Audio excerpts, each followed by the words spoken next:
Tim Legler, as promised, is back. 13 of the 21 field goal attempts for Boston in the fourth were threes. Smart had some wide open looks. They just didn't go down. And look, it's really easy to nitpick this because the shots didn't go. If they do, maybe it's a different story.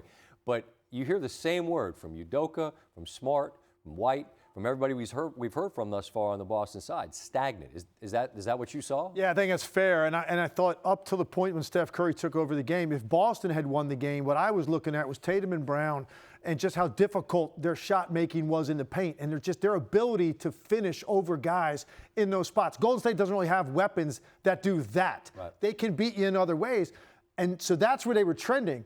They really got away from that in the fourth quarter. Now, some of it is Golden State's defense. Some of it is you start to feel the pressure of what Steph is doing, and you're gonna match that. So you're standing around a three-point line, ball comes your way, you're gonna let it fly. Some of those are clean looks too that they made earlier in the game, but not with that kind of pressure on their shoulders. Because Scott, what you start to feel when Steph Curry was doing his thing in the fourth quarter, Boston starts to feel the enormity of letting this game slip away.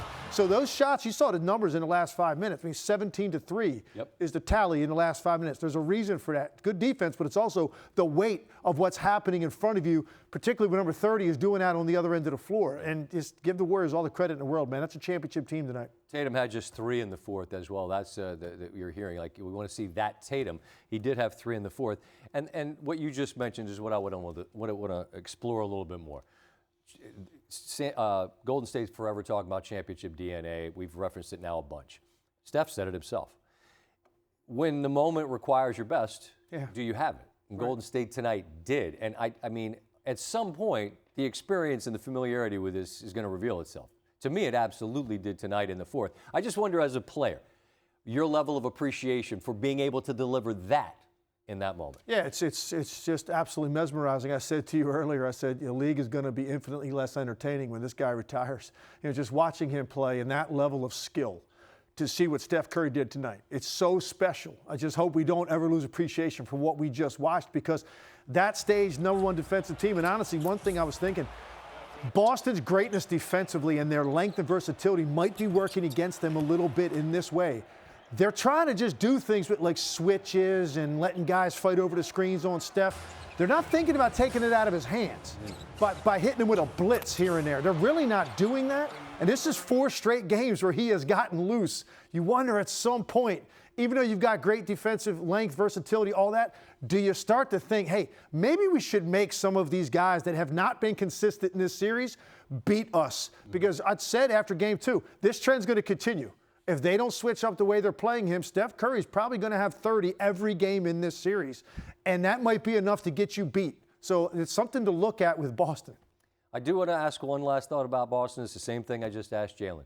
They've been great on the road in this series. They've been great on the road in the playoffs. They've gone everywhere and won.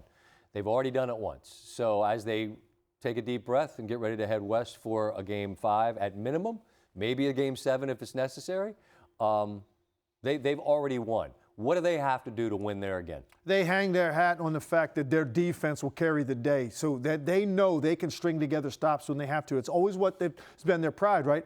But now they've got to make some adjustments on some of these ball screens with Steph Curry. It's that simple. So that, to me, is a little tweaking. And if they just dig in, because we don't think we need to do that because we're that good individually defensively, they're going to lose this series because Steph Curry is going to be that great, I believe, the rest of the way. So look for an adjustment there. The thing that Golden State has to really rely on now, you say, hey, look, if they start doing that, other guys maybe start to get consistent. Poole and Clay and Wiggins and Draymond Green maybe makes an appearance offensively in this series.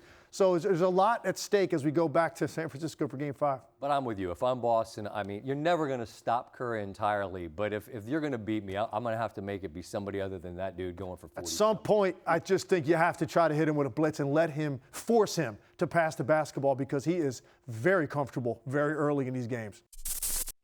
Thanks for watching ESPN on YouTube. For live streaming sports and premium content, subscribe to ESPN+.